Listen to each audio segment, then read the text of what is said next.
and everyone who serves in the decision-making process of our city. We pray for direction which will lead our city to be strong and unified. May we continue the legacy of our founders. May we be granted this day the wisdom to make decisions which will be for the good of our city.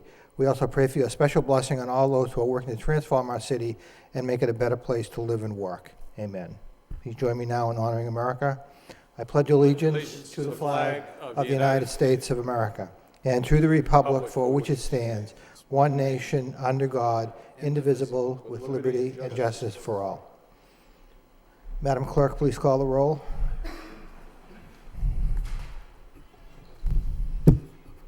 Councilor Elliott? Here. Councilor Martin? Here. Councilor Mendonça? Here. Councilor Mercia? Here. Mayor Milanazzo? Here. Councilor Murphy? Here. Councilor Broderick? Here. Councilor Caulfield? Here. Councilor Dakota? Here.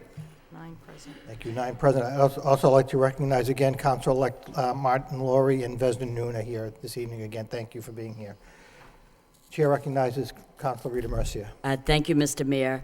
I'd like to offer a moment of silence in Docking Chamber for Diane Notini Loughran, a member of a well-known family. She was the beloved wife of the late James Loughran, who preceded her in 2005, predeceased her in 2005. Diane attended Lowell schools and was a graduate of Notre Dame Academy in Tingsboro, the class of '65, along with me. She was my classmate. She then went on to graduate with both a bachelor's degree in education and a master's degree in education from Lowell State Teachers. Diane started her teaching career in the city of Lowell as a kindergarten teacher and taught in several Lowell schools throughout the years. Diane was a communicant and active member of the Immaculate Conception Church for many years, as well as a Eucharistic minister and religious education teacher. Diane is survived by her daughter Erin and her son Patrick, 2 brothers Robert and David. We offer our sympathy to the family. She will be truly missed. And I'd also like to offer a moment of silence in Docking Chamber for a young man, Christopher Gus Senek, who died unexpectedly. He was the son of Roland and Gail Senek, who was the office manager in the election office.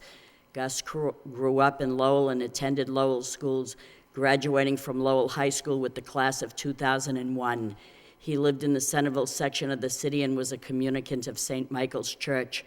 Gus was an outstanding athlete all his life, from Little League baseball and Pop Warner football all through high school. Gus was the Merrimack Valley Conference Player of the Year in 2000. He was also on the 2000 state champion Lowell American Legion baseball team. Besides his beloved parents, he is survived by a brother, Stephen, and his sister, Julie. We bestow our sympathies to the family. He will be truly missed. Thank you. Thank you, Councilor Mercia. Let us all rise now in a moment of silence in Docking Chamber.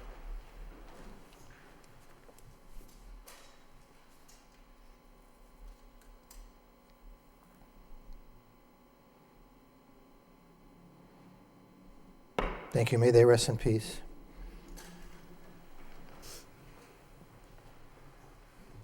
First order of business is the approval of the minutes of the council meeting of November 15th and the technology subcommittee meeting also of November 15th. So moved by Councilor Caulfield, second by Councilor Mendonça. Any comments, questions? All those in favor of accepting both sets of minutes signify by saying aye. Opposed to vote. Next item, going right to the city manager's portion of the agenda.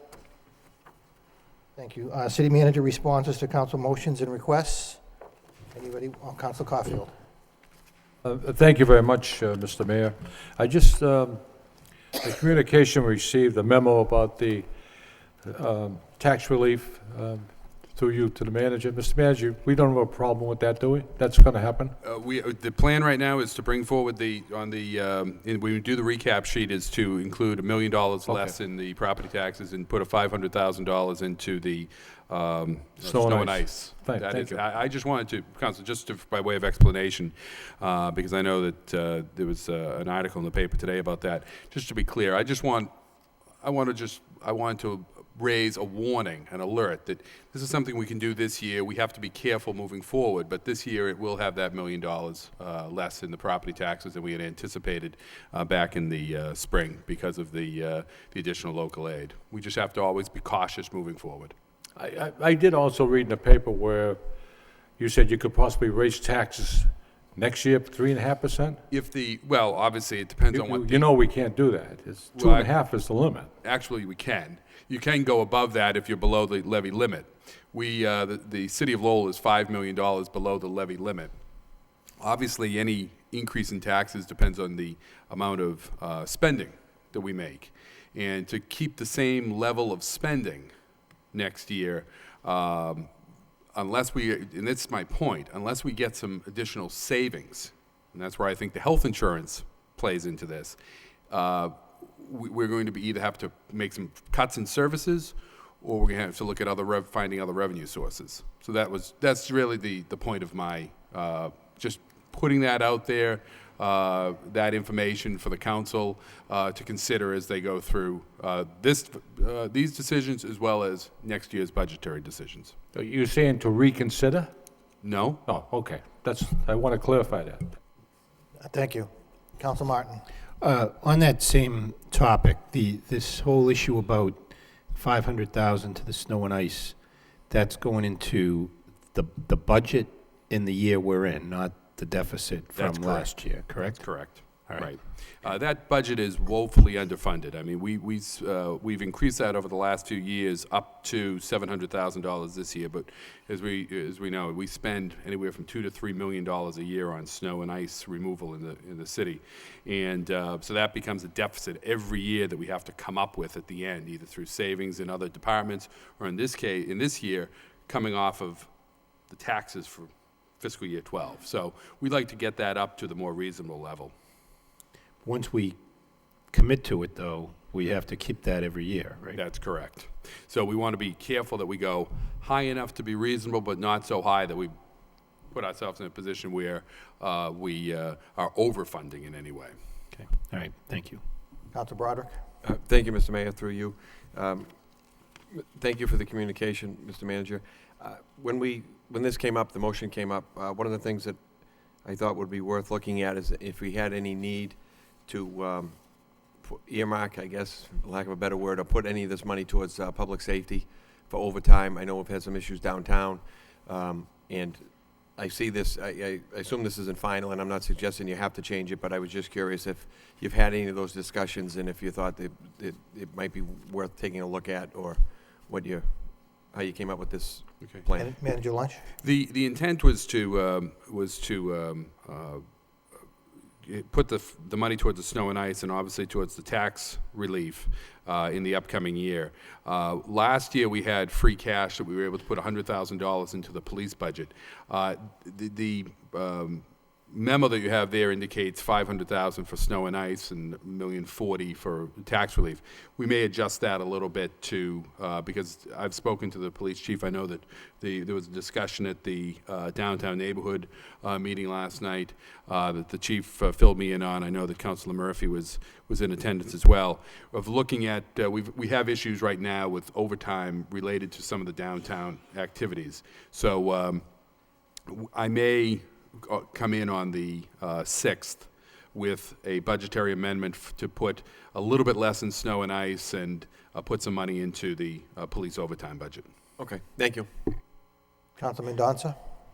On this same issue, obviously, one of the things you're warning us about is if we do not get additional local aid to make up for this, at least $1 million, then we'll have to come up with the money somewhere else, so we have to make cuts. That's correct. Now, if we make the cuts, generally, the only thing left is positions, for the most part. Now, just off the top of your head, given that usually when we make cuts, it's the most junior people, how many would it take to make up $1 million? Roughly 20 people. About 20 people is what we'd be looking at if the local aid's not increased. And I am concerned about that because even though revenues at the state have been increasing, I believe they've met the threshold that they set when they froze the cuts to the income tax. That's great. Since they met that threshold, the income tax may be lowered to 5%. So they're losing 0.75% in revenue for the next fiscal year, potentially. Correct. So if revenues don't rise even further, we may not see an increase in local aid because of that. So we have to be careful going forward, knowing that we are doing this, but it could force us to make cuts if we're not willing to raise the taxes to the 3.5%. That's going to be our choice next year. Right. Mr. Manager? And the manager would like to comment further. Counselor, I think that's, and I hope I didn't, when I raised my hand, I didn't step on your line No, it's at okay. all, your statement at all. That's exactly my point, that there are issues that lay ahead of us here that we have to be cognizant of, and I just wanted to lay that out in this memo. There is the issue of the state rolling back the income tax that might affect their ability to fund local aid. There is also, given the events in Washington in the last day, it's very likely that there will be cuts in Medicaid that goes to the states. And that is likely going to have very serious ramifications on the ability of every state to fund any revenue sharing with cities and towns. And certainly here in Massachusetts, that could be the case. So that too could affect our ability to receive this money moving forward.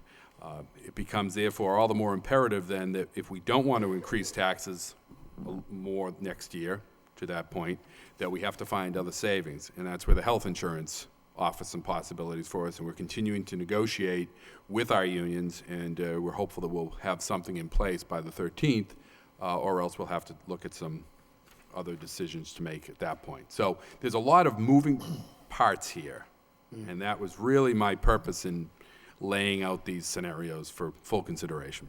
And some of our costs will continue to increase, obviously. I mean, we do have Amoresco, which should reduce the increase in utility costs, but likelihood is they could go further up. Our health costs, we may reduce what the hospital, well, not what the hospital, but we may reduce our costs from what they would have been, but that doesn't mean they're not going up. That's right. So there's still going to probably be some increase we have to adjust for. So our costs of running the city are going up. Correct. And, I mean, I was looking at tax rates that we charge and our valuations, and we're among the lowest in the state. Right. So, I mean, I know people are upset that taxes have been going up, but it's almost like I get upset that I've been here trying to keep them down, and they're upset about that. Right. So yes, they have gone up, but not, I mean, we're like 240, okay, out of 320 communities. So we're nowhere near the top half. Right. So hopefully people understand that we are trying to keep our taxes down as much as we can, but there are costs we're going to have to pay.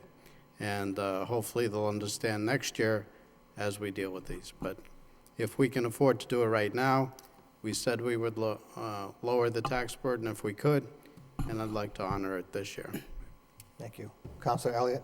Yeah, I agree. That was the sense when this came up under Councilor Caulfield's motion, and I'm glad to hear you say that, Mr. Manager. This was unanticipated local aid, and we did set a budget, and you mentioned it. This is the right thing to do, I believe, I firmly believe, because it's raining, and this is the time where, and we're not tapping the rainy day fund, but rather than do anything else with it, I think that we should reduce the levy. I understand your concern with the effect next year, but you mentioned it. Budgets always have moving parts, and that's sometimes why we're here late in June trying to put a budget together, because there are so many moving parts on the state level. I guess my concern is, there's not a concern. Structural deficits they're not created by additional revenue, they're created by spending, and that's what we have to be cognizant of. There are some other factors in here. I mean, there's also new growth that could cover this. You mentioned unemployment, excuse me, you mentioned healthcare costs. These are the things that could compensate for when we look at the budget next year and hopefully we'll make progress on healthcare, because there's also a $2 million, $2 million factored in this as well. So it's good to hear that this will be coming forward as well. I understand the snow and ice deficit, having a snowstorm in October. Hopefully that's not a harbor, it's not the trend to come, but regardless, glad this is coming forward in that fashion. Thank you. Mr. Thank you, Manager? Mr. Mayor. Councilor Elliott's comments, I think I agree with, I think his comments echo generally what we've been saying. The one comment I would make, though, is that with regards to structural deficits, I think they can be caused by both expenses and revenues, not just expenses. It's how you, for example, at the state level, leaving the city of Lowell out of it, or any community, at the state level, if they build their budget based on one-time revenues, as they've done in the past, it creates that deficit, as the Mass Taxpayers Foundation has clearly shown from year to year, that it caused those deficits, those structural deficits that lead to problems for the state. So that's why they've really forced themselves to be much more disciplined in the way they use those one-time monies. So I think it can be one-time monies or expenses that drive that structural deficit. But I think your points are good ones. Council Murphy? Thank you, Mr. Mayor. I appreciate the point that, this is really ought to be a one-time measure, that it shouldn't develop into, a regular policy, that each time we receive additional local aid, that we're putting that towards, largely tax relief, that we do stick with our financial management policies that call for building up our reserves to 5 to 10% of the budget, so that we don't have, those structural deficits caused by, really tapping into those to fill budget needs. One of the things that was mentioned in Moody's report was the snow and ice budget. So we are addressing some of the concerns raised surrounding our bond rating. And I think that in future years where we may receive more local aid, that we do need to stick with those policies to continue to reduce those borrowing costs. I would also agree with Councilor Broderick that we ought to take at least a part of that $500,000 for some needs now, both in the downtown, which is really causing, I think, problems in coverage throughout the neighborhoods.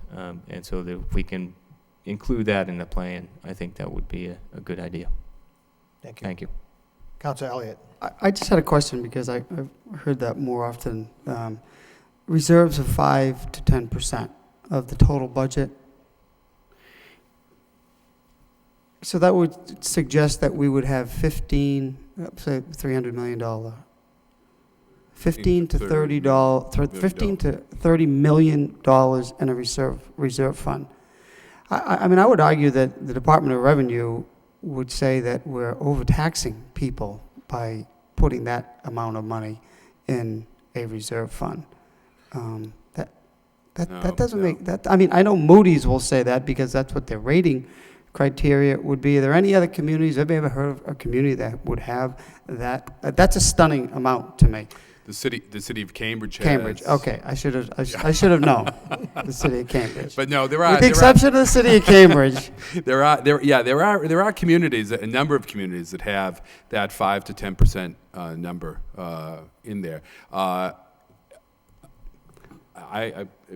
just curious more than and I'd be interested to see what the medium income of those communities are. And I understand that Councilor Mendoza's thought we're not in the top part of the top percentile of taxing in the Commonwealth, but on the other hand, we're also not in the top tier of median income either. So I think there's a balance. I think we have to provide relevance as to where we are as a community, what we can afford as a community. But I know that's an aside, but I'd be interested to see if anyone other than Cambridge. And I will tell you, there are a number of communities. Many communities have 5%. A good number have 10%, that I'm aware of, so. But we can do some analysis on that. And we can also do, we actually did some analysis early I know you got on. many other things to do. That's all right, I get- Mass Municipal, I sure can have that information, so it was just out of curiosity, but thank you, I appreciate it. Council Broderick? Thank you. I agree with pretty much everything that's been said here. One of the things, though, that just struck me, I think we should point out, is that we want to try and control, and it's a balance, control the taxes, but provide the services. I don't know how much of a correlation we can, or how much of a tie we can make to our median income, to our tax rate, because the reality is that we still have services to provide, and they're not cheaper for us because our median income may be lower. And sometimes we have to provide more services due to the median income in the residents. So I think that the difficulty can be sometimes it's a counterintuitive argument that the more services that are required because of the income level also can impact what it actually costs us. So I think that maybe it doesn't make sense to try and make that correlation, but the point is we need to have a balance, and I think we do have to. We may not get to the 10%, but I think we have to stay on the path of trying to build our reserves. Thank you. Thank you. Council Murphy? Just to follow up on the point is that it is a goal. It's not necessarily something that we're going to reach, and certainly not in the next few years. But it is a goal, and those reduced borrowing costs do have bearing on what we need to raise in the future as far as the tax levy, as well as our ability as a city to invite investment, which creates the new growth that gives us that tax base that can offset all of the other residential tax increases. So it's a little more complex than just either or. Thank you. Thank you. Mr. Manager? I think that's Councilor Murphy's point's an excellent one that often is missed or skipped over. Everyone thinks it's just for the interest costs the reduced interest that we would pay when we borrow. But in discussions with some of the people that are investing in the city, they've made it very clear that the people that lend them the money are doing it because they believe in whatever the project may be, but also because they believe in the city of Lowell. And that one of the factors that they look at is the financial stability of the city as opposed to other places to invest their money. Thank you. Anything else while we're in the communications, Councilman Mendoza? This is another item, Yes. so if everyone's done. The communication from the auditor regarding their request to audit departments that accept cash. In reading it, to me it seems awfully expensive for the benefit it would provide. I don't think we're at risk of losing this much money from these departments that handle small amounts of cash. So I would not be in favor of proceeding with this at this cost. Okay. And I don't know how others feel, or if we want to refer it to the finance subcommittee or something of that nature. Do you want to put that in the form of a motion, or wait to hear from other?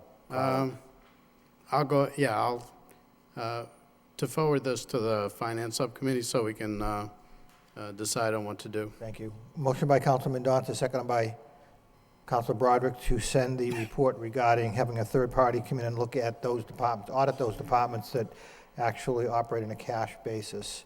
Any further discussion on Councilor Elliott? I don't have any problem with that. That's absolutely fine. But is Melanson and Heath the only company that we contacted to get a quote on this? Oh, Powers and Sullivan. How much do we pay them a year to do the annual independent audit? 45? $89,000. Pay them 89? Correct. Okay, so they audit all of the books for 89. They're going to charge us 100 to go in and do an evaluation of the cash accepting process. Correct, because it will take more man-hours to audit the cash, to go through every single department, than it does to audit the whole city. Okay, could we include that as part of the scope in the future, that they do at least somewhat of, I know they do field audits on most of the transactions, but it seems that this would in the future that this type of analysis should be done in their evaluation. Well, if you read my suggestion, if we take and have 2 or 3 departments completely audited, along with the audit every year, it'll be a small cost. I don't know exactly what. I'll have to speak with them about that. Right. But if we do that, and we do that on a rotating basis, Right, I think we'll be better off in the long run. right, right. Well, this was, I mean, the motion was made, when we're in the midst of, the issues in the clerk's office, but clearly $100,000 does not make any sense at all whatsoever. I wouldn't suggest spending that money at all whatsoever. But, so, I mean, we can send it to the Finance Subcommittee, but, to discuss it, but that might be the practical approach. Okay, thank you, Mr. Mayor. Thank you. All those in favor of sending the report from the auditor to the Finance Subcommittee signify by saying aye. Opposed, it's a vote. Anything else? Communications, responses? Hearing none, motion by, I'm sorry, Councilor Elliott. It wasn't a communication, it was a text. So I guess that's got to be considered. We got a text, Mr. Manager, the Assistant Treasurer, excuse me, it's not the Assistant Treasurer, it's Assistant Tax Collector, right? Is there an Assistant We do have an assistant treasurer as well, yes. Treasurer? Oh, okay, has been put back, has come back to work. Can you explain or elaborate? And the only thing we got is that he's been put out, he was put on leave, and now he's come back. Right. Any other staff changes in that office that? We have an applicant, an individual in the treasurer's office that's moved over to the assessor's office. We had an opening in the assessor's office that we filled of the assistant assessor. And we're now looking internally to move some people over that have expressed interest in moving into the treasurer's office, but that hasn't happened yet. But that's the only other staff change that's happened there. Okay, this is unrelated. Well, I guess it is. So is there a shortage? And I guess that was one of the concerns during the reorganization, that there was staff shortages in that office that weren't able to do the reconciliation. Does that still exist, or? The head count will be the same as what it was, so I guess the answer would be no. We did staff up with that assistant position, so the staff numbers will be the same once we fill the treasurer's slot, and we're very close to filling that slot now. All right, thank you. Thank you. Anything else on the communications? Councilor Mercia. Thank you, Mr. Mayor. Before we go into public hearing, there is a young UMass Amherst student here, Russell Pandris. He's here, a public policy and regional planning student. He's doing a report on Lowell and regional planning. Welcome aboard. I hope you take in some valuable information this evening. Thank you, Mr. Mayor. Thank you. Motion by Councilor Mercia, second by Councilor Mendonça, that we accept the reports from the city manager placed on file. All those in favor signify by saying aye. Opposed, to vote. It being 7 o'clock, why don't we go right into the public hearings? We have 3 public hearings this evening. Thank you. The first one, in City Council vote, accepting the provisions of Section 16 of Chapter 270 of the Massachusetts General Laws in regards to prohibiting illegal dumping on public highways and also on property of another. The public hearing is now open for those wishing to speak in favor. For those wishing to speak in favor. Those wishing to speak in favor, that portion of the public hearing is closed. Those wishing to speak in opposition, in opposition, in opposition, public hearing is closed. What's the wish of the council? Councilor Caulfield. Thank you, Mr. Mayor. I move for approval. I think this is long overdue, and the illegal dumping that has been happening in the city, I think will stop, because the fines, the subcommittee had a meeting, and the fines were increased. I want to thank the law department, and let it be known, anyone who wants to come into the city, or the residents of the city, that just throw their trash or whatever they don't want in someone else's property, they're going to have to pay a fine. Thank you. Thank you. Motion to approve by Councilor Caulfield, second by Councilor Mendonça. Councilor Mendonça. Could someone tell us what we gained by accepting Mass General Laws, Chapter 270? Chair recognizes the solicitor. We have the ability to utilize this particular section of the statute already. What the city gains by it are really the number of enforcement officers. By taking this action, the council will essentially be empowering members of the Inspectional Services, Development Services Office to go out and do inspections alongside of police, and then take the appropriate action when warranted. All right, so it gives them the power to do that under Gives- state law. That's correct. It gives them the power where they don't currently have it. Thank you. Thank you. Any other questions, comments? Roll call, please.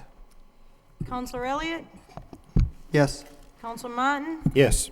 Counselor Mendoza? Yes. Counselor Mercia? Yes. Mayor Milonazo? Yes. Counselor Murphy? Yes. Counselor Broderick? Yes. Counselor Caulfield? Yes. Counselor Dakota? Yes. 9 yeas. Thank you.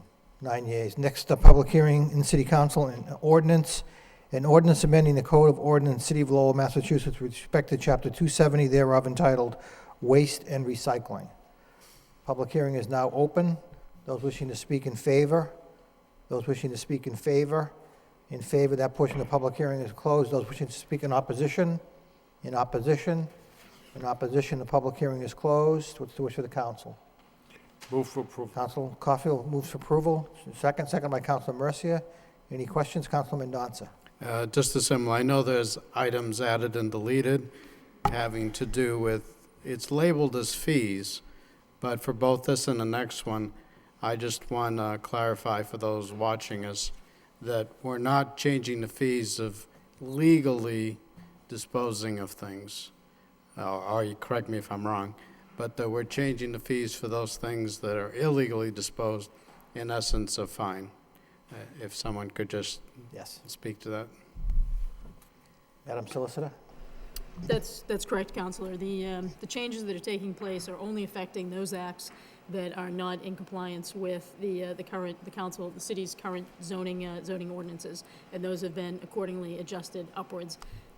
And it really only targets the more serious offenses with your big bulky items.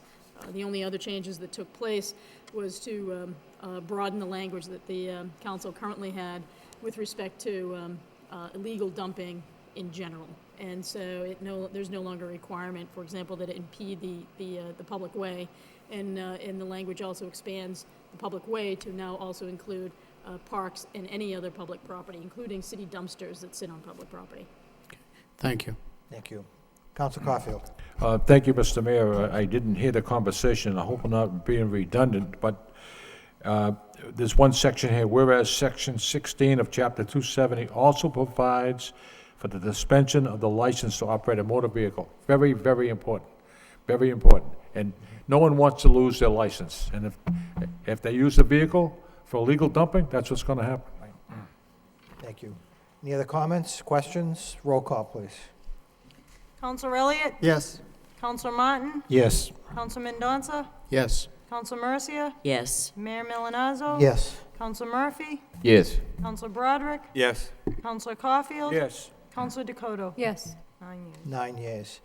The last public hearing of the evening in City Council ordinance, an ordinance amending the Code of Ordinances for the City of Lowell, the code with respect to Chapter 150 thereof entitled Fees. Public hearing is now open for those wishing to speak in favor. In favor? In favor. That portion of the public hearing is closed. Those wishing to speak in opposition? In opposition? In opposition, the public hearing is closed. What's the wish of the council? Move approval by Councilor Mercia, second by Councilor Mendoza. Any discussion? Roll call. Yes. Counselor Martin? Yes.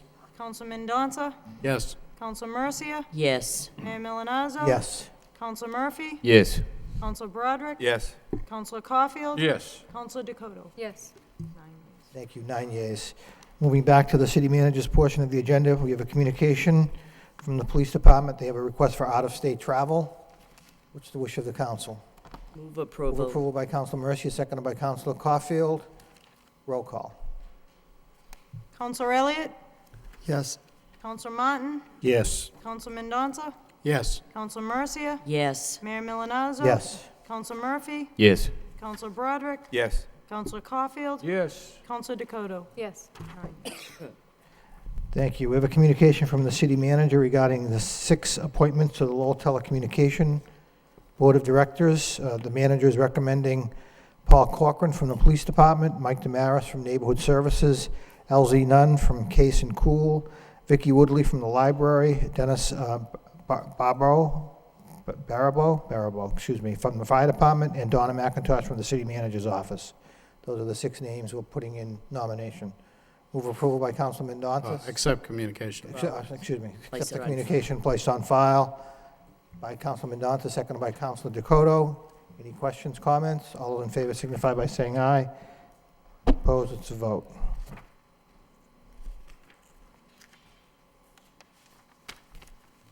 We have one constable bond for Jared P. Riccardi, and the term is from January 4th, 2011 through January 7th, 2014.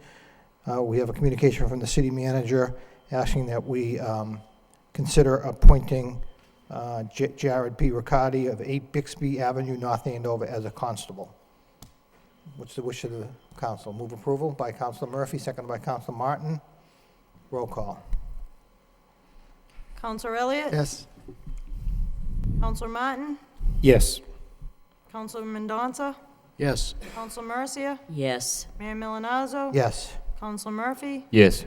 Counselor Broderick? Yes. Counselor Caulfield? Yes. Counselor Dakota? Yes. 9 yeas, thank you. At this point, we have a presentation entitled Key to the City. It's a new series on LTC, and the chair would recognize the manager's office. I believe we, so, but a 1 minute presentation? 2 minute presentation? Shorter. Here we go, shorter. Here we go. All right, you have to push play now. This is a new show that we have on Lowell Cable regarding city operations that will be on every, they'll be doing a new episode every month or two. Is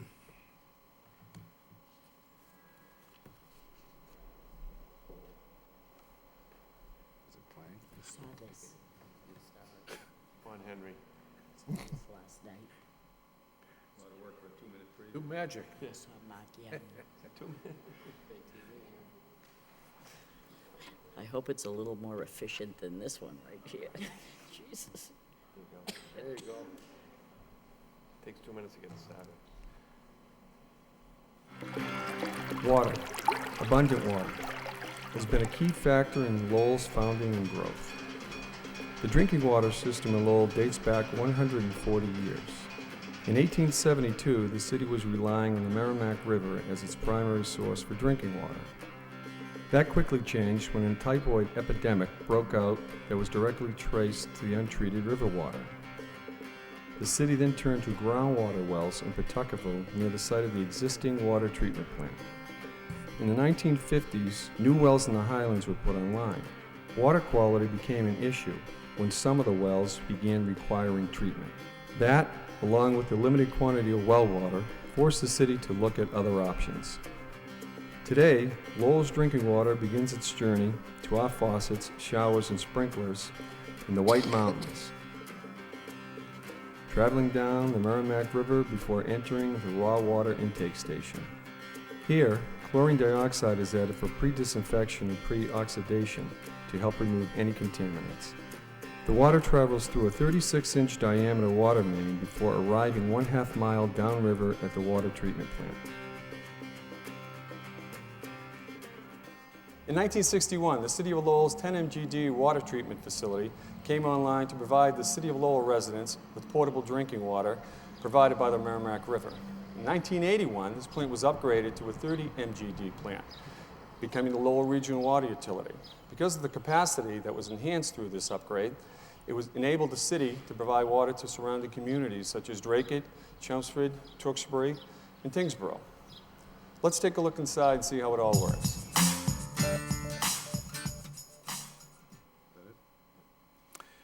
That's just a preview. So, just a trailer, right? Yeah.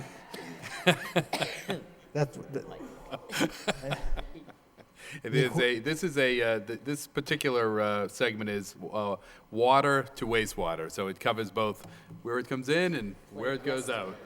The next episode we plan on doing the snowplow operations, and we're hoping to do those.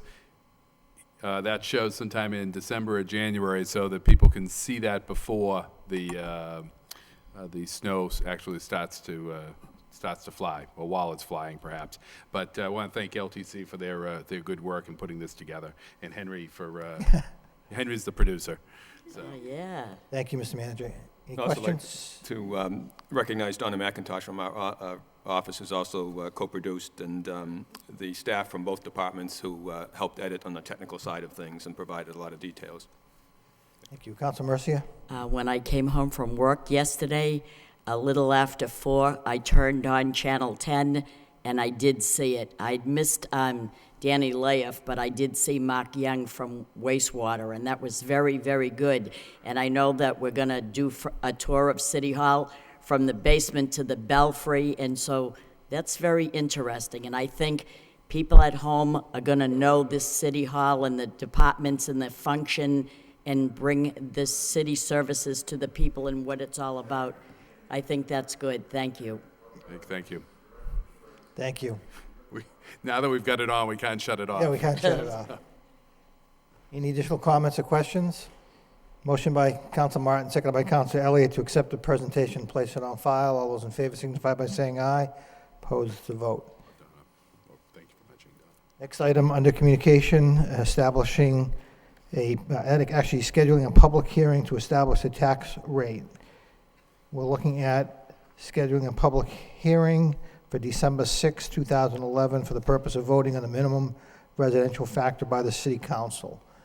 Do you have any comments, questions? Motion by Council Martin, seconded by Council Broderick to set the public hearing date for December 6th. All those in favor signify by saying aye. Opposed to vote. Thank you. Moving on to reports. Ad hoc Clerk Oversight Subcommittee report from November 17th. The chair recognizes Councilman Donza. Yes, the subcommittee met last Thursday. Present were all the members, myself, Councilor Martin, Councilor Mercer, and Councilor Murphy, along with our city manager and our Bernie Lynch and acting city clerk, Attorney Eric Slagle. We just went over the remaining items from the previous interim clerk's report, beginning with association memberships. We discussed whether they could be budgeted so that both the clerk and the assistant clerk could have memberships in the local or regional organizations for the clerks. And most of it's already in the budget, and there might need to be added to somewhat to cover all the costs, but we're only talking in the hundreds of dollars, not thousands of dollars, so it should be a small amount, and the manager is going to see if he can make sure it gets into the budget so it's properly funded. We did have a motion from the subcommittee to that effect to recommend to the full city council to budget for association memberships, and that was passed with 4 yeas. We then discussed staffing. The report had recommended that potentially more staffing was needed. After discussion, we just thought that the additional staffing that was needed would be temporary for doing some scanning and computerization data entry, but long-term for permanent staffing, that the existing staffing should be sufficient, and it was consistent with what other communities had. We were not far from the median of that. And we did have a motion that we maintain staffing as it currently is. It actually reads to recommend to the full city council that maintaining current staffing levels for permanent staff and look for ways and means to get temporary staff for those scanning and data entry. And as Councilor Martin had pointed out, since these are keeping things the way they are, I don't think we have to go through having the motion on the council floor. Just accepting the report should be sufficient to accept those recommendations. Well, we also looked at the office hours. There was a recommendation to reduce the time that the office is open to the public. The employees would continue to work the same hours, but that they would take a chunk off from the beginning of the day and the end of the day in order to work on a computerization. The subcommittee felt that we did not want to reduce services to the public. We wanted to maintain the hours as they were, and they'd have to manage it somehow to work in the extra work that's being done or needs to be done, or to work with the manager to get some temporary staffing to work through those things that needed to be done, just to get that computerization done. And that would improve efficiency down the road, so it would actually not need as much. We had a similar motion for that by Councilor Mercer, second by Councilor Martin.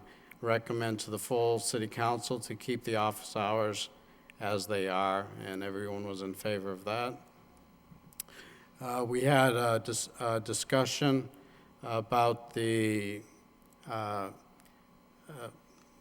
storage or retention of the records. And basically, through the discussion, what it came down to is that the records that were deteriorating are not the ones that we're required to maintain. The actual birth records or marriage certificates, those are kept separately and are not in a deteriorated condition. The ones that are deteriorating are indexes that could be recreated.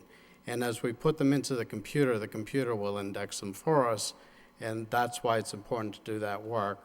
And that is ongoing. We did get a report that they're basically doing a year's worth, say, of birth certificates in about a month's time. So we get 12 years' worth out of a year as people work through this. He said he started with 1958 because that was the one that was in the worst condition, and they will continue that moving forward. Everything from 1990 on has been entered into the computer, so the more recent records, they're all computerized already. We're just dealing with things prior to 1989. I'm just looking at the notes here because I forgot to bring the paper copy. Okay, so that was just an update. Councilor Murphy did suggest that for something like that we have some strategic goals that maybe be included with the budget, the performance-based, so that we have an idea of which years need to be done and which ones will be done during the year so that we can measure if we're meeting our expectations as far as computerizing those older records. We also had a discussion of the written policies and procedure.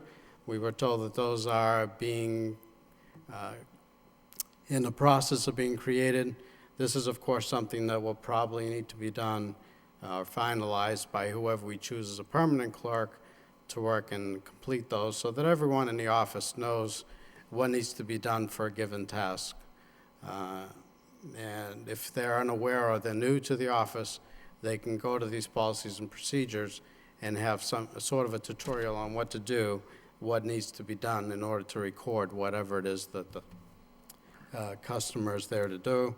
Related to that was we had a discussion also about scheduling for the TV coverage, and I know it caused a little bit of controversy, but all we're referring to is basically that when we have special subcommittee meetings or special council meetings, that there be a means in place to confirm that we can get the TV coverage. We weren't saying that they neglected to provide it from LTC. They were unaware of it. It was a short notice situation, and we just need to have some procedure in place so that we can work through that and make sure that they are aware, and if they can't cover it, that we somehow get either an acknowledgement that they can or a negative acknowledgement that they can't, so we can deal with it appropriately. There was an issue about references to ordinances in some of the forms used in the office. The report is that those have already been taken care of, they've been updated, and they're currently up to date. And then as far as policies and procedures, there should be something where there's a periodic review just to make sure that they stay current. And the last item was regards to a cash register. There was some discussion about having a cash register in the office. The report is that procedures have been put in place to handle both receipts and the cash. That is working quite well now, and that having a cash register is unnecessary at this time. It wouldn't be a big cost if it was decided it was needed, so that's something that could be worked out with the clerk's office and the city manager if that ever became an issue again, but it's not necessary at this time.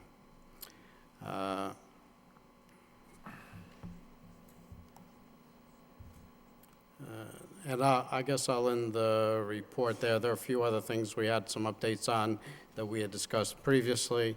but those are the highlights. If any of the members of the subcommittee wants to add to my comments, I'd welcome that. Other than that, it's a report of progress. Thank you, Councilman Mendoza. Anyone else on the, Council Martin? Thank you, Mr. Mayor. I don't know, he probably doesn't want me to say this, but the acting clerk, Mr. Slagle, was a little laborious in his presentation that evening, and I thought, at least I started to lose patience a little bit. And turns out Mr. Slagle was ill, ended up in the hospital later in the evening. He's since recovered and is fine and back to work. But for anyone who saw the meeting and thought it maybe dragged on a little bit more than customary, he really was under the weather, and so glad he's back on the top of his game. Thank you. Anyone else? I'd like to thank the members of the ad hoc subcommittee for the work that you've done to date. I know you've put in a lot of hours, so thank you very much. Motion by Councilor Mercia, second by Councilor Dakota, to accept the report of the ad hoc clerk oversight subcommittee as a report of progress. All those in favor indicate by saying aye. Opposed to vote. Neighborhood traffic subcommittee report. Chair recognizes Councilor Caulfield. Thank you very much, Mr. Mayor. The Neighborhood Traffic Subcommittee convened a meeting this evening at 5 p.m. My colleagues on that subcommittee are Councilor Kevin Broderick, Councilor Rita Mercia. Also in attendance was Assistant City Manager Adam Banky, City Solicitor Chris O'Connor, Etta Matchuk, Kenda Amaral, Henry Marchand, Councilor Joseph Mendonça, and Councilor Roddy Elliott. And as I indicated, the meeting was about the residential parking signs, and it was well attended, Mr. Mayor, by residents in Centerville. Mrs. Miller spoke about how police were called to have a car moved. Marie Brown spoke also about the signs, the abuse of the signs. Residents of 7 West Burnside Avenue complained about people not allowing other people to park and so forth. A motion was provided by Council Broderick, seconded by Council Rita Mercia, supported by me, that the rules and regulations that exist now aren't really much to go by. So Council Broderick's motion was to refer this matter to the Law Department, to come up with strong language and amend the present ordinance. And I just want to state that the subcommittee is in no way wants to go at war with people that have signs, residential parking signs. But there are some people who want a hearing to the rules and regulations, and that must be addressed. Also, Anne Marie Page from Centerville Action Group spoke as well. And it was a very positive meeting, and the next meeting, we recessed that meeting. The next meeting will be December 6th, 5 p.m., and I want to thank the Law Department, Chris O'Connor, and the staff. I spoke to her earlier during the week and so forth, and everyone agrees, Adam Banky, everyone agrees that it should be looked at. And the problem that exists, Mr. Mayor, is a person gets a sign, and they think they own the entire side of the street, and no one else can park there. That sign only allows that person for one vehicle to park there.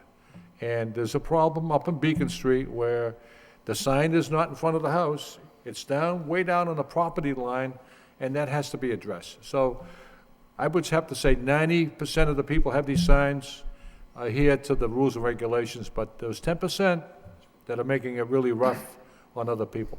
There are sections of the city, back Central Street, Lower Centerville, the Acre, Lower Belvedere, Lower Highlands, where these signs are really, really necessary and warranted. But there's other sections of the city where the signs probably they should be investigated before a sign is given out in the future. So that's the gist of the report, and I'd like for my colleagues to offer any comments if they'd like to. So, Thank you, Councilor Caulfield. Thank you. Very good report. Councilor Broderick? Thank you, Mr. Mayor. That was an excellent report. It was a very good meeting. And I think we came away with the notion that there's 2 issues here. One is the ordinance is outdated and needs to be redrafted, revised. And one of the ideas or thoughts, or my thoughts anyway, were that we should do it based upon potentially the necessity of the plaque, the sign, rather than the entitlement to the sign. and where it's appropriate and where it may not be appropriate. But that's one issue. The second issue is the enforcement piece, which I think follows the revisions to the code, because I think we need to change the actual parking permit, which is very non-specific and creates some issues with enforcement in terms of there's no right to tow, but some people think there is. There's illegal signs, non-city issued signs. There's no necessarily strict designation as to where the sign should go. People are trying to block off entire sections in front of their home. And it basically, what I think started out as a good idea to help certain areas of the city is, like any other ordinance, needs to be tweaked and revamped based upon some abuse. And I think it's probably, as Council Caulfield said, it's probably less than 10%, but unfortunately it's out there. And just like we do with the zoning code, I think it's time that we revisit this and see what the necessity is for these. And when people apply, if they need to bring a plot plan with them, or if we use the GIS system, just to confirm the configuration of their lot and what makes sense in terms of providing these. And also the fee. I don't think Council Caulfield mentioned that. Presently, it's a $10 fee, and apparently it's a sign for life, or for the property's life. The DPD actually, I asked to meet with the law department to come back with some suggestions and maybe how this could be reworked to make it updated and also enforceable. Thank you. Thank you. Anyone else on the report? Hearing none, motion by Council Mercia, seconded by Council Dakota to accept the report as a report of progress. All those in favor signify by saying aye. Opposed, it's a vote. Moving on to the motion section of the agenda. First motion by Councilor Rita Mercier. Motion, City Council requests the city manager provide the status of the Jersey barriers on the bridge on Market Street at Hanover Street and provide timeline for completion. Seconded by Councilor Caulfield. Councilor Mercier. Thank you, Mr. Mayor. This is a motion that was brought to my attention by some residents in the city, in that particular area of the city, as well as people that work in that immediate area. And going by, every now and then, it looks very unsightly. But imagine if you lived in that neighborhood and you were looking at those Jersey barriers from 7 to 9 years. I think that it's outrageous to see that they're still there. And I know they have to be there because the bridge is structurally unsafe.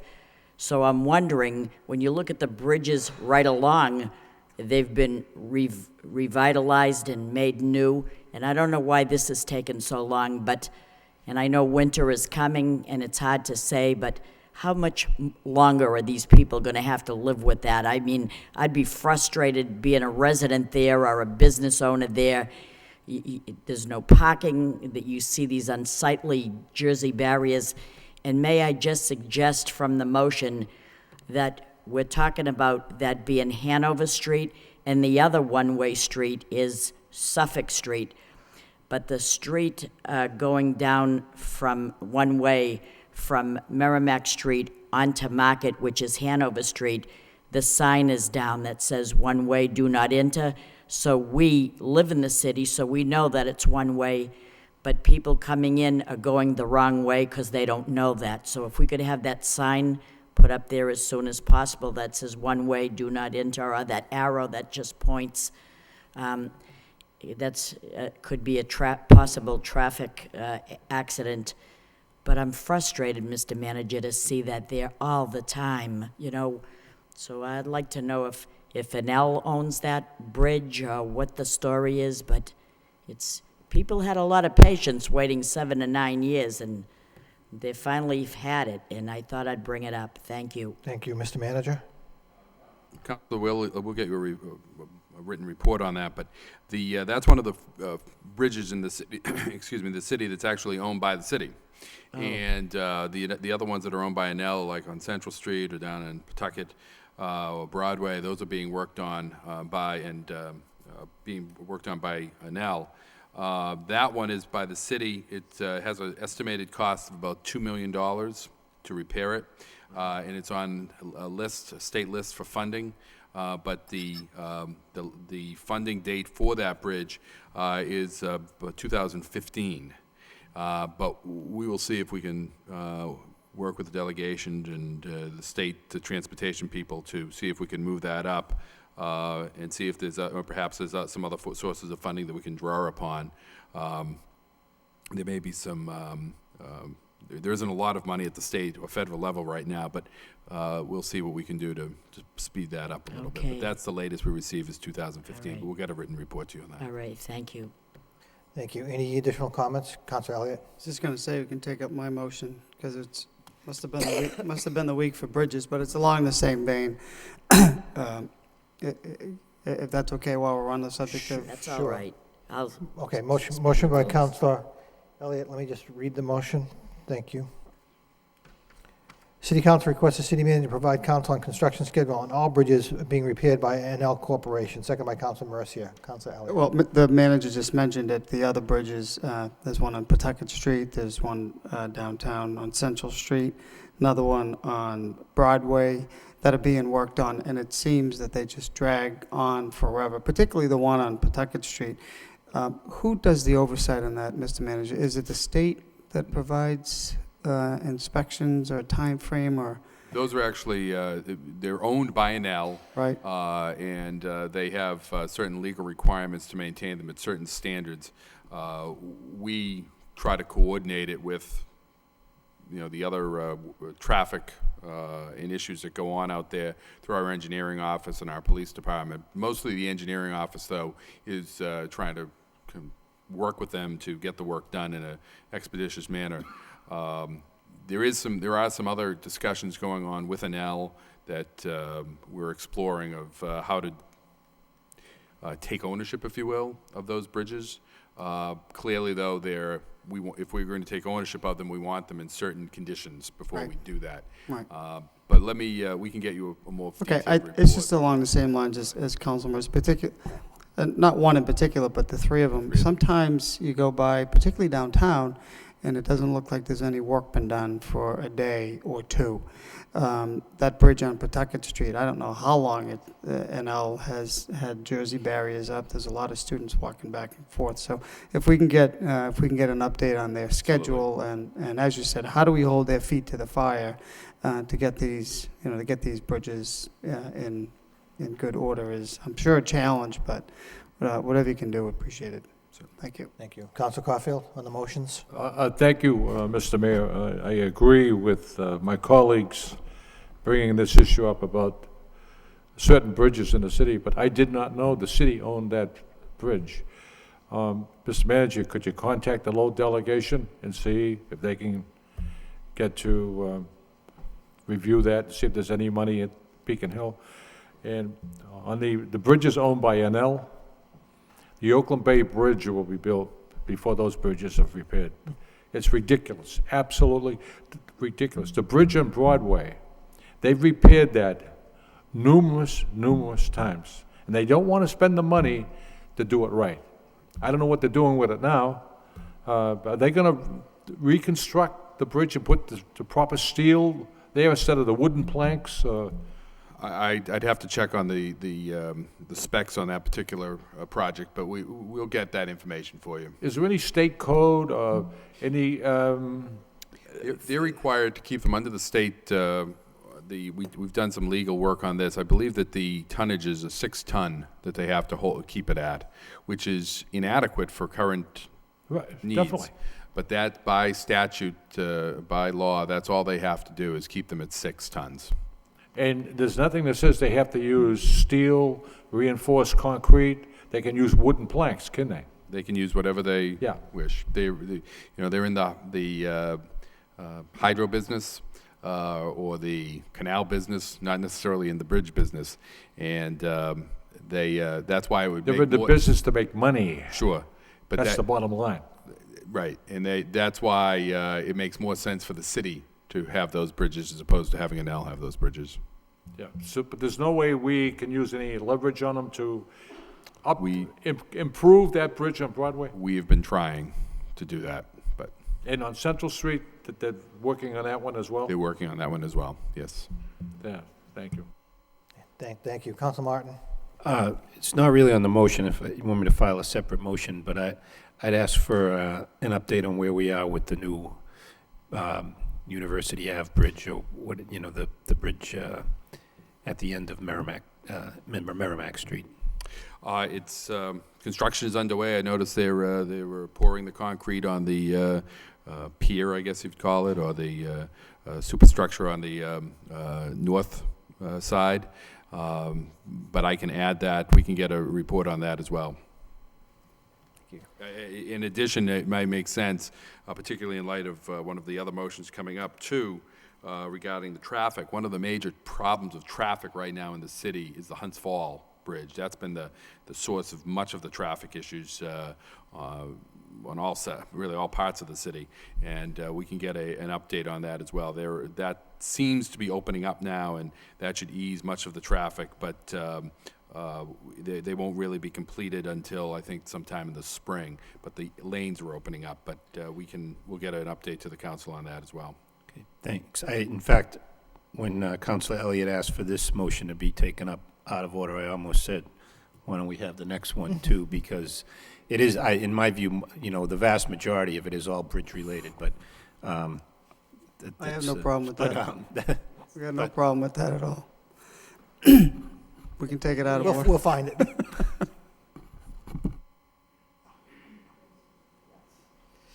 So we're going to have three motions in front of us. Motion by Councilor Elliott, City Council, request the City Council discuss possibility of setting up a task force to address traffic problems citywide. Second by Councilor Martin. Councilor Elliott.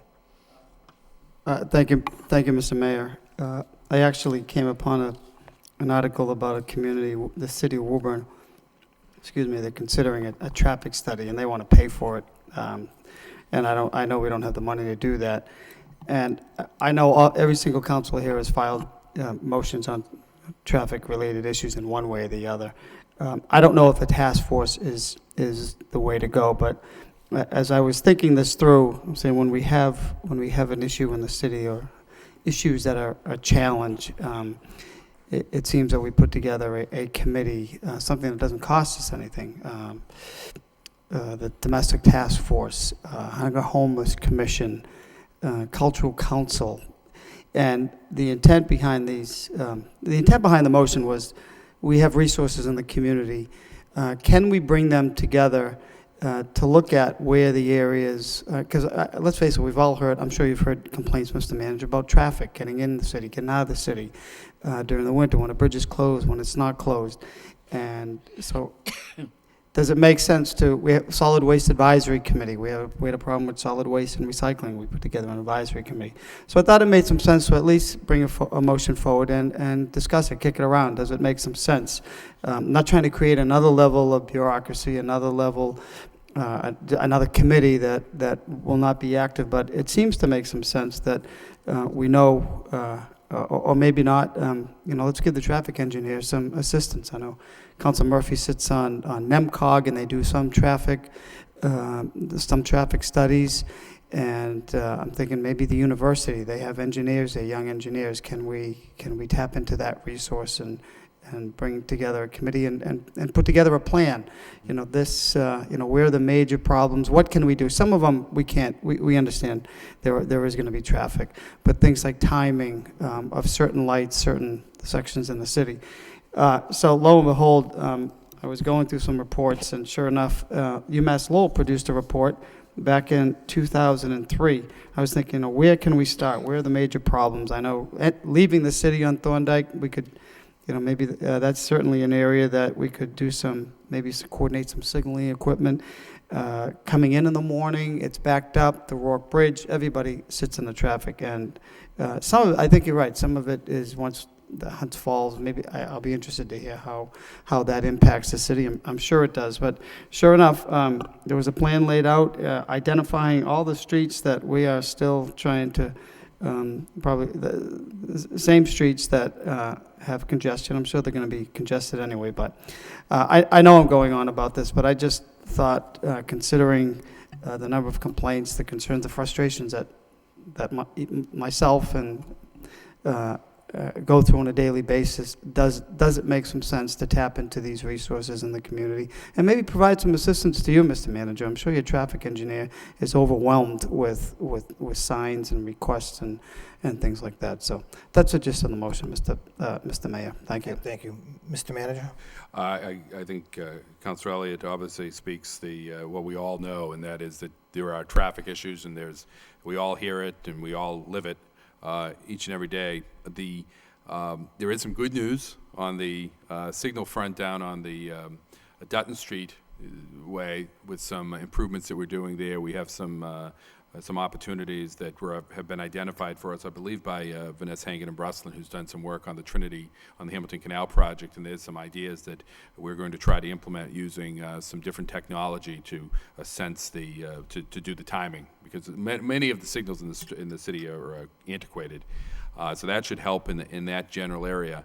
But I think that if in the Rourke Bridge area, there is a NIMCOG study that's underway right now that is looking at the Wood Street corridor out to Drum Hill, and that's obviously a major source of traffic congestion as well.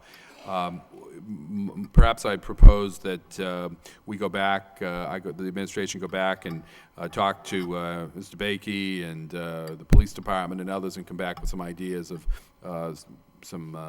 a way to develop sort of a master plan to be able to present to the council on what's happening now, where we see issues, what's happening now, what's in the pipeline to happen, and perhaps some other problem areas that need to be identified, and try to keep the council up to date on that on a regular basis. Okay, no, that's fine. And knowing these things and the residents getting that information to them, that there is a plan in place, and we're trying to address this area, and this is in place. I think that'll be helpful.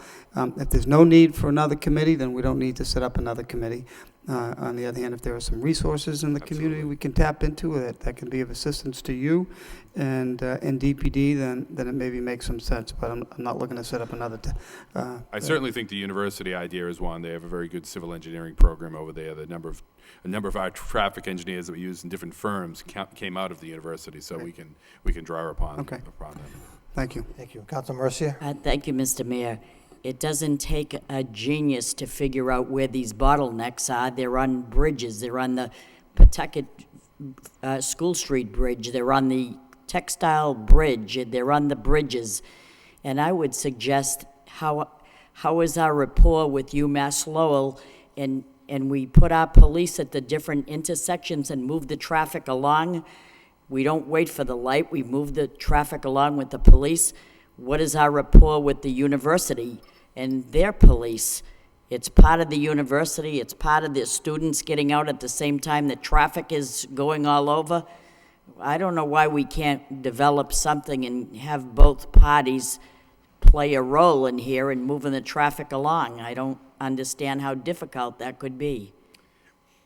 Mr. Manager? With all due respect to the police officer here, it's very difficult. Sometimes police officers actually don't say hinder the traffic. It's more difficult to actually direct traffic and coordinate it as opposed to the automated systems that are there.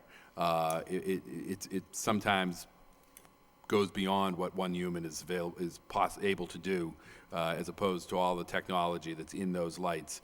But certainly something we can explore. We do have a very good relationship with the university police, and obviously our police have done traffic control in the past. I do know when we have a show at the Songus Arena and we have the police out there, that traffic is moving along. And that's what I'm thinking when people want to get home. Right.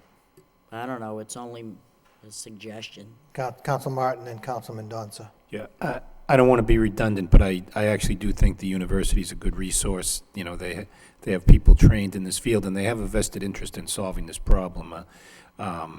You know, their campus is divided by the river. The bottlenecks are on both sides of the river, and I think they'd be willing to provide assistance here. So. Thank you. Council Mendonça, then Council Broderick. I'm somewhat echoing some of the comments, but I mean, in the afternoon, Pawtucket Street, at Fletcher, at University Ave Bridge, they become a parking lot. A lot of it's because people are blocking the intersection because they're trying to beat a light or make the turn before someone cuts them off.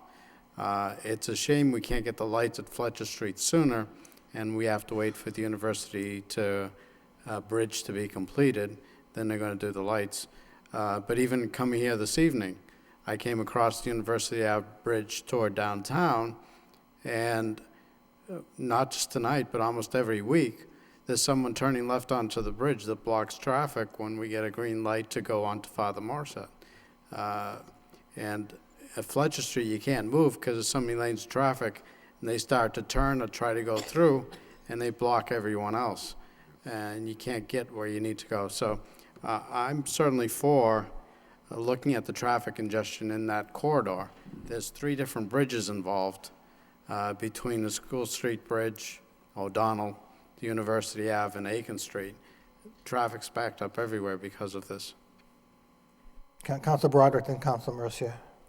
Thank you. I agree. I think the university could be a resource in enforcing the traffic lights as opposed to controlling the traffic, because coming down here to the meetings on Tuesdays, it's almost every intersection gets blocked. You know, someone pulls out, they try and jump in, and we don't have enough resources to cover all these intersections. It's a fact. You know, we're out, the police are working, it's just that we can't cover the 12 or 16 intersections through downtown and out over the bridges. But with the help of the university, maybe in, you know, some type of pilot program. And, you know, they have a vested interest. They brought the campus, they've brought it into downtown and other areas of, by the bridges, and I think that they hopefully would be willing to help out with that. And also look at the possibility of some assistance at night in the downtown. Assuming, I know I'm not out at night in the bars at night, but, you know, maybe we can get them to give some assistance downtown where they have their students, you know, residing. Thank you. Thank you. Council Mercier, then Council Caulfield. Just a simple comment. If they saw the police officer at that intersection, I don't think they'd be blocking anything. Thank you. Council Caulfield. Thank you, Mr. Mayor. I've been listening to this discussion, and every one of my colleagues keep bringing up the bridges. And the traffic pattern in the city is so fragile. It is so fine. If one bridge is disturbed, the entire city is affected by it. You have a bridge on Broadway, there's no inbound on that, because NL is rebuilding the bridge. There's a bridge on Pawtucket Street, NL is rebuilding the bridge. There's a bridge on Central Street, NL is rebuilding the bridge. All you need is one of those bridges to shut down, and the traffic pattern is totally disturbed. The Huntsville-Quinn Bridge is now open. The whole bridge is open, and that traffic is flowing, and that's a big problem that's going to go away. That I witnessed the traffic on Nesmith Street for miles, and it just didn't seem to go away for 2 or 3 hours. But those 3 bridges that are being worked on construction-wise, someone should light a little flame under them and say, you know, either fish or cut bait, fix the bridge and get out of here. Because I watched Mr. Manager, I watched the construction crew on Pawtucket Street. I don't see anything being done there. Nothing. They're there one day, they're not there the next day, you know, and it's affecting the traffic in the city. Thank you. Any other comments on the 3 motions? Council Murphy. I figure I might as well weigh in and be decidedly anti-traffic as well. But one point was raised about NEMCOG, and the issue, as with most things, comes down to funding. A lot of the major projects are part of a multi-year transportation improvement plan, and so it's all very much dependent upon state and national support. So in that regard, it will still be a number of years. We did just, in fact, approve a motion that will begin a study for the Wood Street corridor there, for, Middlesex Wood Street corridor, to hopefully improve, not just get to a point where we can replace the Rourke Bridge, but also some of the steps we can take in the meantime to alleviate traffic there. But I think in terms of what we can do in the interim on the less major projects, that something along the lines of the master planning process, a part of that, where people participated in identifying areas on a map, and including suggestions in that, that can get to the sort of, I think, intent behind the original motion, which is to, gather information and input in perhaps expertise. People know their neighborhoods best, from a number of different sources, so that we might have something on the website where people can weigh in and make suggestions in the same sort of vein as the master planning process. Thank you. Thank you. Anyone else on the motions before us? We have 3 motions before us. All those in favor signify by saying aye. Opposed? It's a vote. Going back to the motions in order, the next motion by Councilor Mercier. Motion, City Council requests the city manager provide an explanation of the rules governing 108 loans, home funds, etc., as relates to requirement and paybacks with these monies. Seconded by Councilor Caulfield. Councilor Mercier. Thank you, Mr. Mayor. Last week, we had Adam Bakey here, and he asked us to support 390 Pawtucket Street in that proposal that was before us. And we learned that in the past few months, we seem to be getting different things like businesses like Boot Mill, and we're trying to have a developer redo it, and instead of the city getting any money right off the bat, we have to repay loans and repay home funds, and it's frustrating. And when I say that, and I bring this motion forward, I don't know what the process is for giving out these loans or these monies, and I'm thinking that money or loans are given out all at once, I believe. I don't know, but I'm thinking that they must be. And if they renege or they walk away from their obligation, then we experience what we did in the past with the Boot Mill and 390 Pawtucket Street, and it is the taxpayer, it is the city that has to pay back their obligation, and I don't think that's fair. So I'm wondering why we can't look at the bottom line, that no funds are distributed in its entirety until certain goals are met, that an effort on the part of the recipient is met in stages and payment is made in stages. Why can't we do something like that so we wouldn't lose the whole kit and caboodle here? I don't know if there's certain requirements for these loan funds or these loans or the home funds, but I'd be willing to ask Adam Bakey to see if someone needs a loan, do we give them the whole batch of money right off the bat? Or do we say, well, if you want this money for X type of stuff, then show us what you're doing with it and we'll give you it in increments. That way there we're not holding the bag when they just up and walk away and we're left high and dry to replace the obligation and repay it. I think it's very unfair to us to have to do that. That's why I brought this motion in again. For example, if I'm a roofer and I'm going to someone's house and I look at your roof and I say, oh, it's going to be $2,500, I don't say, give me all that money all at once.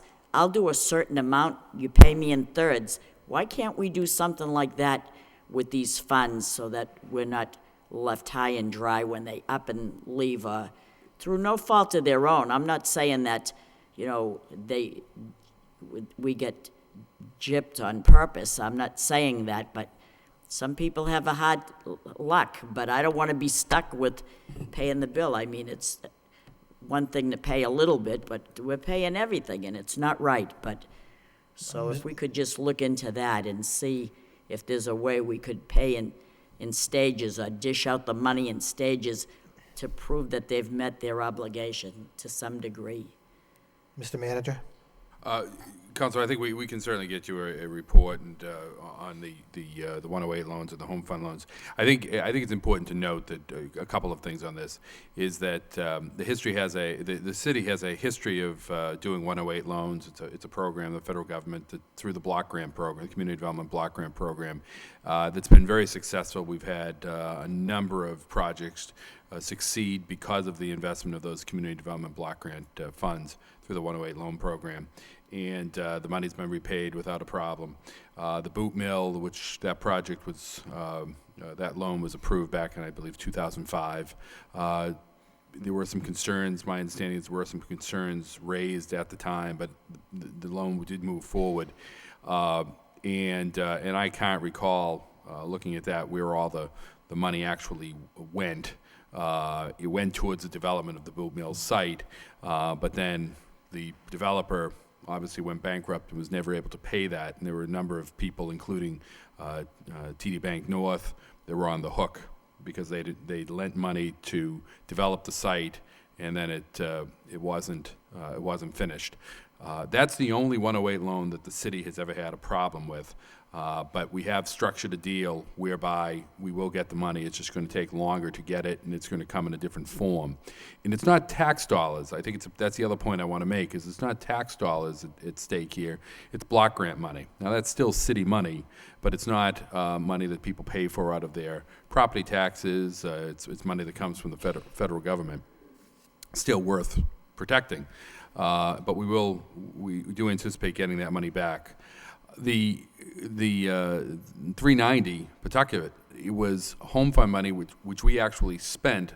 Home funds, again, coming out of the other sources, that we used to actually buy the property. We own that property, but now it has the requirements of the federal government is that you have to use that money for the development of affordable housing. And we bought that property, but we couldn't find someone in this real estate market that would then move forward to develop it. So what we did as a result of the last meeting is we came in with a plan whereby we would sell the property to somebody else. We'd get some of that money back that we could put towards the home fund that we had to repay. And then we will use block grant money to fund the remaining portion, and that property will be used for a community development block grant eligible project or service. Again, there isn't any city money at stake there. It's all federal grant money that's at stake that we're kind of using around. But we'll get you a more detailed, and I think it might be useful to see a listing of for example, the 108 projects that have been funded and have succeeded, and likewise the home fund projects that have worked and have succeeded. But those are the only two projects that, and again, it's largely as a result of the 390 Pawtucket, we had to spend the money because we bought the building, and the 108 is like we were like the bank. We put money into it, and they expended the money. Mr. Manager, how can someone sell something off if they haven't met their obligation? I'm not sure I follow that completely. In other words, sometime in the past, someone applied for some type of funding and they were told they had to do a certain amount of something to get that money. How did they get away with letting the conservation parks or whatever, they sold it off to some Parks and Conservation sold trust, it to yeah. us. Sold it to us, and But how- we used the home money to pay them for that because they had bought it. Someone can correct me if I'm wrong, but that's how that worked. We just bought that. We used the home fund money to make an affordable housing project come out of that, and it just. Let me get you a report on that, and I think it'll be more clear, because Adam has much more of the details on this than I do. All right. Any further discussion on the motion? All in favor signify by saying aye. Opposed to vote. Next motion by Councilor Elliott. Motion, City Council requests the city manager have the proper department replace the stop sign at the corner of La Plume Avenue and Barbara Street. Seconded by Councilman Mendoza. Councilor Elliott. Motion speaks for itself. Thank you. Thank All you. those in favor of the motion signify by saying aye. Opposed to vote. Next motion by Councilor Elliott. Motion, City Council vote to request the city manager have a third party confirm the safety of uninspected LHA units at North Common Village. Second by Councilor Caulfield. Councilor Elliott. Thank you, Mr. Mayor. It was Sunday, November 6th, Mr. Manager. I picked up the newspaper to find an article about the renovation project at the Housing Authority that lacked appropriate permits and certifications. And we haven't discussed it since that time, and it's been about 2 weeks, a little over 2 weeks since that time, and I didn't see a report. So, and I know there's been discussions since that time. I know there was another article, 2 articles this week on the status of it. So, in light of what I read, I thought it was important to bring forward this motion to have a third party come in and evaluate and investigate and find out exactly what has taken place over there. And my concern, as I'm sure we are all concerned, Mr. Manager, is the safety of those units. I just read the article tonight that no permits were pulled. So a number of things. You know, I did speak with Senator Donahue last week because I had heard her on the radio indicate that, you know, she was questioned and thought maybe a third-party entity might be a good idea. I spoke to some other members of the delegation. I didn't know at that time when I spoke to Senator Donahue, it was, you know, she wasn't sure either who the best authority would be. Should it be the Inspector General on the state level? But I did come to learn that most of the units, certainly these that were being constructed, most of the units since Julian Steele, and the Mayor, you know more than I, are federally funded. So that might not be the proper entity. So I'm not sure exactly what third party is, but it seems that it would be appropriate to have somebody come in and find out exactly what's taken place and what the course of action is, Mr. Manager. How do we address, you know, these units that permits weren't pulled, certifications, occupancy permits have not been issued, some issued, some not. How do we get to the bottom of this?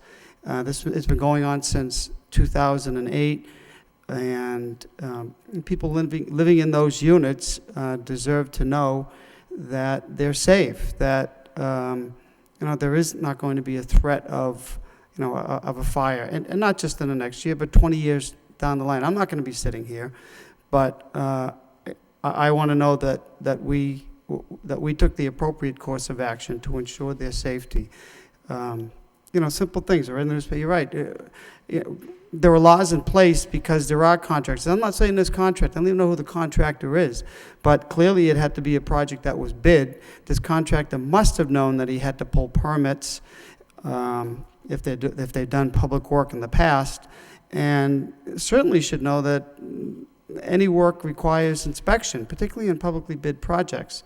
So, and that's why there is a building code, because there are contractors out there that do shoddy work and that will, you know, cut corners and not do work properly.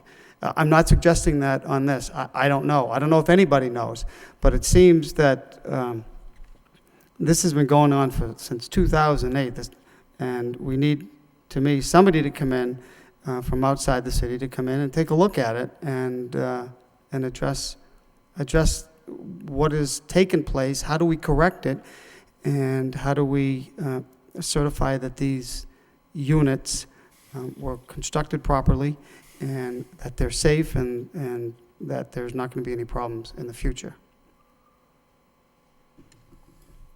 Council Martin and Council Mendoza. You know, I'm not necessarily opposed to this motion, Mr. Mayor, but I think before we start going to outside people, I'd like to hear from our people first. I've seen the newspaper stories too, but we really haven't discussed this at all at the council, nor asked really for any information. And, I think I'd like to see what the building department, inspectional services here, proposes to do about this. I mean, the fact that there weren't any, appears from the newspaper stories, there weren't any rough inspections, that's kind of hard thing to go inspect now. Is that every unit? Is that just the first few? The others didn't have, it says no permits in the newspaper story, but does that mean no follow-up, no final sign-offs, yet those may have had the rough inspection? So, and so the final inspection could be obtained at this point. So, I can appreciate the concerns raised in the newspaper, and I think we all share them, but I'd like to see what the city's approach is going to be to this, to kind of see at least what city personnel think the problem is, if there is a feasible plan to address it, and if not, then look to see who the proper outside agency is. I mean, if these are federally funded units, I'm sure the federal government is going to have an interest at some point to know. And frankly, I know this project was ongoing. I remember it from 2008. I remember it being a dispute at the time over permit fees. I remember there being kind of a negotiated settlement that everybody thought was a victory. And maybe it was, at least as far as the fees go. But I think at least for me, I'd like to wait to take action on a motion like this until we at least can get some information from the city as to what the city views as the problem here. Okay. Thank you, Councilor Martin. Councilman Donza? I'd have to concur with Councilor Martin. I'm concerned moving this forward that it's not an open-ended used third party if it means we have to fund something. I mean, if we're going to use federal government agencies, Inspector General, get them to come in and do some investigation or inspection, that's fine. But I want to be careful that in supporting this, which I would, it's not that I support spending additional city funds on this, other than doing what we would normally do in a normal course of permitting and inspections. Whatever we're responsible for and being paid for, certainly want to get that done. But again, not to incur the cost of a third party coming in and doing this. It needs to be covered in cost by someone else, or use existing agencies that don't cost the city additional funds. Would it make sense, and I'll direct my question to Councilor Elliott, then I'll recognize Councilor Broderick, to refer this to the appropriate subcommittee and invite all parties to come to the subcommittee?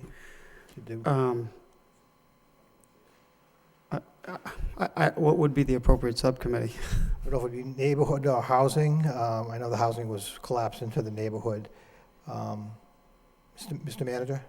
Well, I do think it's important to note that there is work that's being done. There was work being done under the former building commissioner, and there's a number of issues in play here. But it has been something that's been going back and forth with the current administration over the last year with the inspectional services within DPD, and there's quite a bit of work that's been taking place, particularly recently, given more information that's become available to us. And it is, and I don't like to advertise this, but it isn't totally unusual to have us find out that work has taken place or permits not pulled, and people that pull permits never call for the inspections. It's been something that's been an ongoing improvement that we've been putting in place. But I think that there's a lot of information that the council should receive regarding this, and I'm more than happy to, obviously, to provide that information in the form of a more detailed report. And then at that point, it might make sense to determine, once you get the report, whether she needs to go to a subcommittee, whether it's satisfactory to the council, or whether it should be referred out from there. And, but I feel confident that there's work being done by the inspectional services people in conjunction with the Housing Authority and HUD to come to some conclusion, satisfactory conclusion on this. Well, I think that's the crux of my concern, is that this has been going on since 2008, and I'm glad I filed the motion, and I'm happy to receive additional information. But you mentioned earlier that there were issues with the prior administration, and then the Housing Authority didn't know what was going on. It seems that there's one side has an explanation, and there's another side to have an explanation, which is with the purpose of a third-party individual, and that makes sense to me. I mean, the city has bumbled this since 2008. We have units that have no inspections, no certifications, and, where are we going with this? I don't have any problem getting more information on this. It should have been, I mean, quite frankly, Mr. Manager, maybe it took this motion, but considering the circumstances, it should have been forthcoming. Putting that aside, because I don't doubt that some work has been being done. I'm hopeful. I'm hopeful that there's been some progress made on this. On the other hand, where are we going this? We're going to get a report. It's going to go to a subcommittee. In the meantime, what is the solution? Short of tearing down all the walls, and I don't even know who's living in these units. Every day that goes by, it's roll of the dice. And I don't know if that's too strong, but considering we don't know what work took place, is a concern. And these people living in these units, they deserve to have units that were inspected and the work that was done conducted in a proper and appropriate manner. So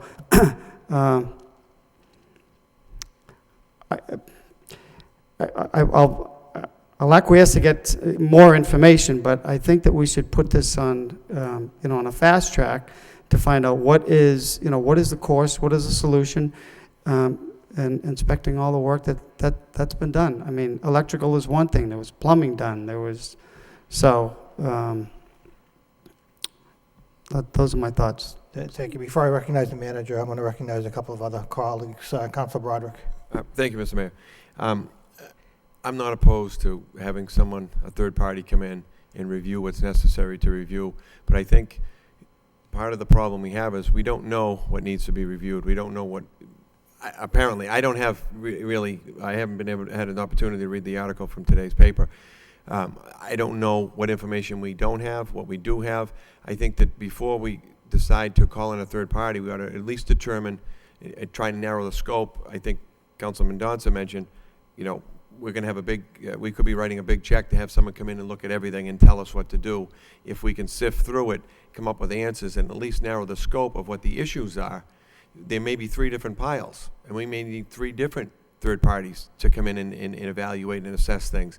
But I think we, as a body, need to get this information first to find out where we're going for help, or where do we need to go, and who do we call in? Is it federal authorities or third party for federal work? Is it local? What's the deal? And I don't think, I don't have this information anyway, and I don't know if, it sounds like that this work has been undergoing with the city and the housing authority, but we don't have it all yet. If maybe we could get a timeline as to when we might be able to expect that, I think it's critical in order to make a determination. We can take a vote to send it to, bring in a third party, but who? I think that's going to be the next question, is who do we bring in? So if we're going to go that route, I think we ought to at least get the fact gathering done so that we can determine who we bring in if necessary. And I don't know if it's going to be necessary or not, but I think we need to at least determine what issues there are, narrow them, get our facts together on the city side anyway, and determine what's the best course of action, because we need to resolve this, obviously, and part of that is to find out what transpired and what we have to do to make it right. Thank you. Councilor Caulfield. Thank you, Mr. Mayor. I believe the federal government brought in quite a bit of money. I think Councilor Martin was there in 2008. Senator Kerry came in. It was $8 million in that frame. And we took a tour of the facility, and there was a apartment that was remodeled. It was like a role model for what was going to look like. It was beautiful. I was very happy to see those people get some decent apartments and so forth. My question is, if you have city inspectors, a third party, what are you going to inspect? Everything is hidden behind sheetrock walls. The plumbing, the electrical, the gas, everything. everything. And what I envision is going in there, ripping out sheetrock to see if the plumbing is done right, the electrical is done right. The bottom line is it should have been done before the sheetrock was put on the walls. That's what it should have happened. I don't know how, who's going to inspect it? Who's going to put their stamp of approval on something they can't see? And it's a huge problem, Mr. Manager, really a huge problem. Mr. Manager? Well, just a couple of points, and again, there is work that's ongoing with the Lowell Housing Authority, with our inspectional services people, and it can be done. It can be done, and it has been done. When the Inspector General was here just a couple of years ago, we had some projects in the city that they went out and inspected, in which there weren't. There were concerns that there weren't proper inspections done 6, 7 years ago. And we actually went out and we did some selective demolition with them, and we checked on the work that was done. So it can be done, and because it has been done. And I think that, the problem is that the Housing Authority in Lowell, just like many other housing authorities, work in a way that in some cases, they don't pull permits. What happened in 2008 is we stepped in and we said, you have to pull permits, you have to have an architect be willing to sign off on the inspections, and we want a fee. And that was a completely new idea to the Lowell Housing Authority. Because of that, there were some issues that arose. And that unit that we saw, Councilor, that day, was one of those units that they went off and they did the work on, and there had never been, I don't think there was a permit pulled for that. That's what we stepped in and we dealt with, of trying to bring that into some type of system. I wouldn't say that the city bungled it, as Councilor Elliott indicated. I think that during those early years of 2008, 2009, there was quite a bit of,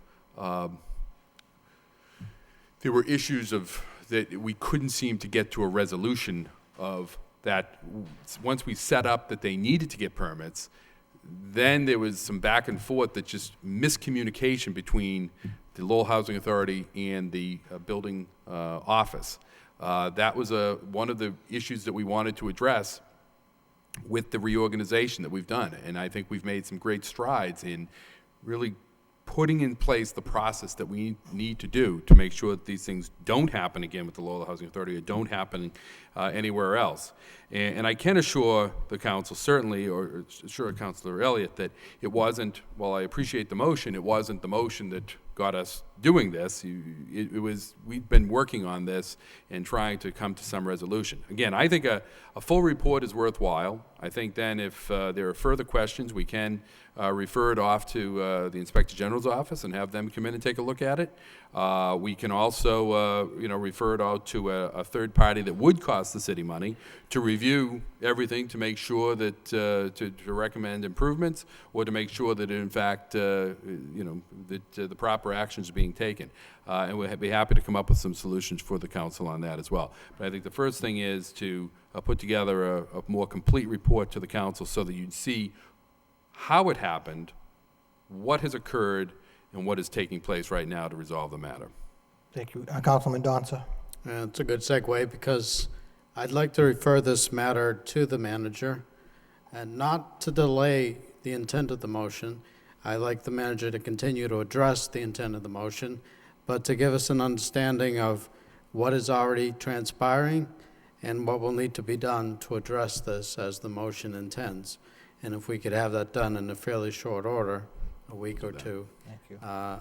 If the maker of the motion wouldn't mind his friendly amendment to refer it to the manager, I'll make that motion. Okay. Substitute motion by Councilman Donza to refer this issue to the city manager for full report within a very short timeline. Second by Councilor Caulfield. Just very briefly, Mr. Mayor. Mr. Manager, electrical contractor, plumbing contractor, the work has to be inspected before the wall is enclosed. That's a state and local guidelines. There's nothing, there's no shortcuts around that.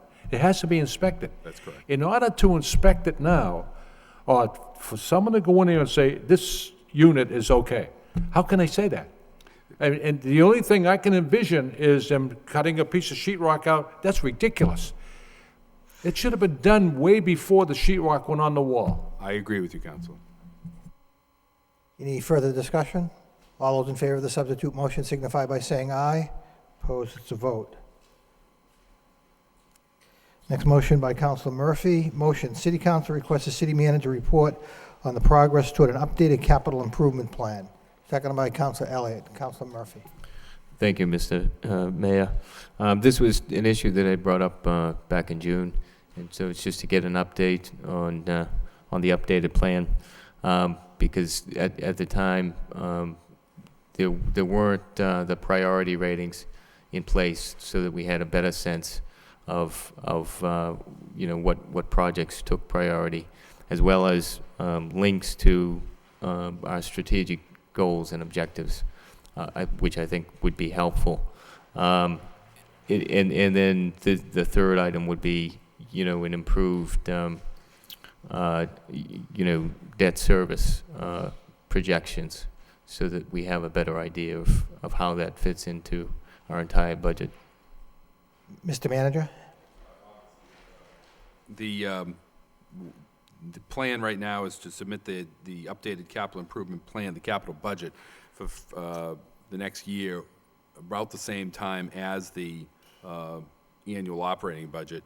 But our focus last year was on the annual operating budget, making that more of a performance-based budget document. Our priority this year is, well, obviously, is to continue that, but then our priority is to shift gears to put more effort into the capital budget with the type of information that the councilor is asking for. But we can detail some of that in a report. But our plan right now is to have that.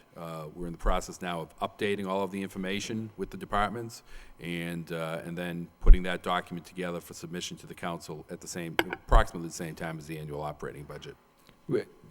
I don't want to, create an additional report that would take away from the actual, creating of the improved plan. So, I'm fine with that taking place as long as, like I mentioned at the time of making the motion back in June, that we do have a process that's more informative, I think, and more organized, so that we adopt a capital plan and then go through the operating budget. Absolutely. Thank you. Thank you. Any further discussion on the motion? All those in favor signify by saying aye. Opposed, it's a vote.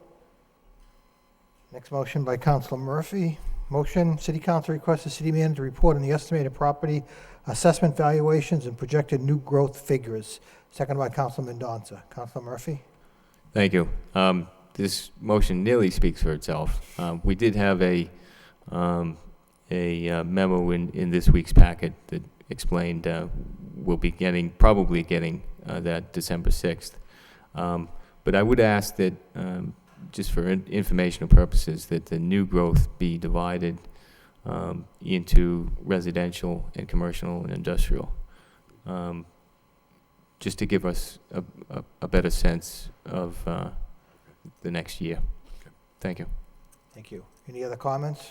All those in favor of the motion signify by saying aye. Opposed, it's a vote. The last motion of the evening by Councilor Murphy. Motion, City Council requests a city manager report on progress toward strategic goals and objectives and schedule with council and an annual performance review pursuant to the city manager's contract. Seconded by Councilor Broderick. Councilor Murphy. Thank you. And finally, this is just a reminder, we only have a few meetings left in the year, in the term actually, and so to be able to schedule this in keeping with the contract. Thank you. Thank you. Any further discussion? All those in favor of the motion signify by saying aye. Opposed, to vote. Before we adjourn, if my colleagues permit, I just want to acknowledge that Saturday, November 26th, is a City of Lights Parade and Holiday Art Stroll, all day Saturday, but the parade itself starts at 4:30 to 6:30. We'll be assembling again at the corner of Jackson and Central Street, and then we'll be here in front of City Hall to light City Hall. So that, again, is Saturday, November 26th. Happy Thanksgiving as well. Thank you, Council Caulfield. Mr. Manager? Just for those interested, the one change in this year's plan, just so I don't want anyone disappointed, is that Santa will be greeting people before the parade, not after the parade. So people should check the website to get the details on that. I don't see, photos with Santa from 2 p.m. to 4 p.m. at 117 Merrimack Street. So that will be where the Santa will be appearing before the parade.